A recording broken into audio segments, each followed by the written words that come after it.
I did a video here yesterday where I was telling Matiang'i some few things about the Mount Kenya people.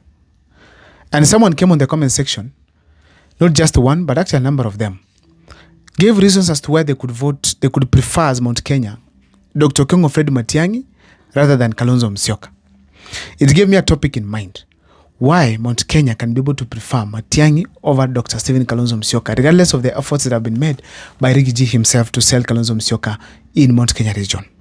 That's what I want to take you through on this particular video. But ladies and gentlemen, kindly before I do so, if this is the first time you're watching my videos here, take a second or two to subscribe, like, and comment, because that is the best support you can always give this channel. My name is Abel Mugwa. Number one, it's the history of Kalonzo Musyoka. Kalonzo Musyoka has never supported any person from Mount Kenya during an election.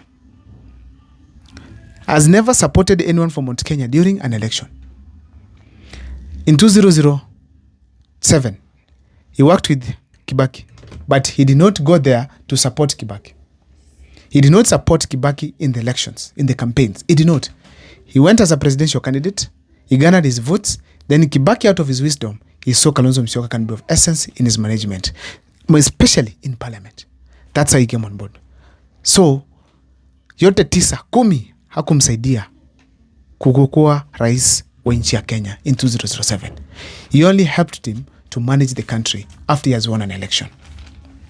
When it comes to 2013, Kalonzo Musyoka did not stand with Uhuru Kenyatta. Instead, he went with Raila Amolo Odinga. They campaigned, and in fact, he was a vice president. He wanted to be a deputy president for Raila Amolo Odinga. They campaigned. At no point did they vote for the people of the Mount Kenya region. Now, that also shows clearly that Kalonzo Musyoka at any point did he not support the people of the Mount Kenya region. In 2017, again, they went with Raila Amolo Odinga. They did not support the people of the Mount Kenya region. It did not support Uhuru Kenyatta. Perhaps if you could have supported Uhuru Kenyatta, probably, they could have right now been in power with William Ruto. But now, because he also refused and went to Raila Amolo Odinga, he did not believe in Uhuru Kenyatta. He did not believe the leadership of that region. So that is why people feel that Kalonzo Musyoka might not be the best to choose when it comes to 2027 as the flag bearer for the people of Mount Kenya, especially the elites.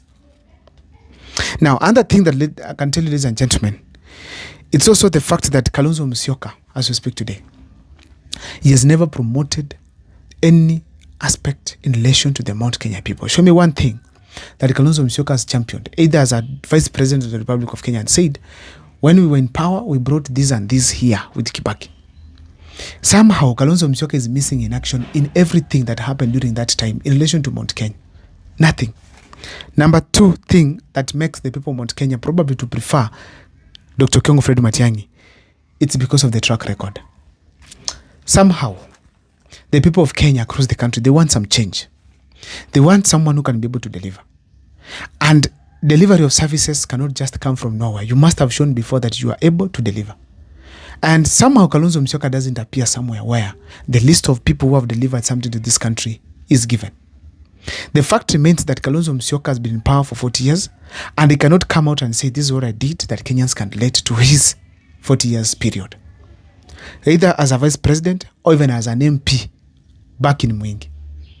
And that is very, very shameful. So it becomes very difficult for him to sell himself. So for those elites who can be able to look at it from that angle, they cannot prefer Kalonzo Musyoka. Now, somehow even the new constitution that we have you guys asked yourself, why is it that nobody's talking about Kalonzo Musyoka in relation to the new constitution? As much as Ruto, we know, everyone knows that he opposed it. But Kalonzo Musyoka, he was there, but nobody can be able to say Kalonzo Musyoka contributed to the new constitution that we have promulgated in 2010. Nobody can be able, despite being a vice president at that time. Have you guys asked yourselves why? Kalonzo is missing in action when it comes to anything good that has happened in this country. He's missing completely. So that one can also make some people not to vote for him. Ladies and gentlemen, the other thing is dependency.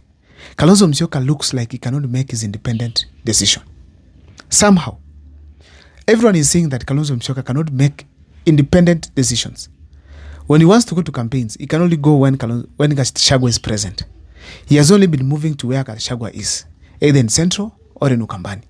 Kalonzo somehow has not come out to make his decisions, do his campaigns, even if it's pulling a crowd of 10 people at least, to see Kalonzo has started doing something positive. That lack of independence makes Kalonzo Musyoka now not to be fit to the eyes of some of the people in the Mount Kenya region. Hence, if Matiang'i packages himself, he can be able to sweep across the Mount Kenya region if Gachagua is not going to vie for president. So the fact remains that Kalonzo Musyoka disappoints to some extent because of his lack of independence. Ladies and gentlemen, somehow Kalonzo Musyoka has never vied for president, despite indicating that he's going to vie for president.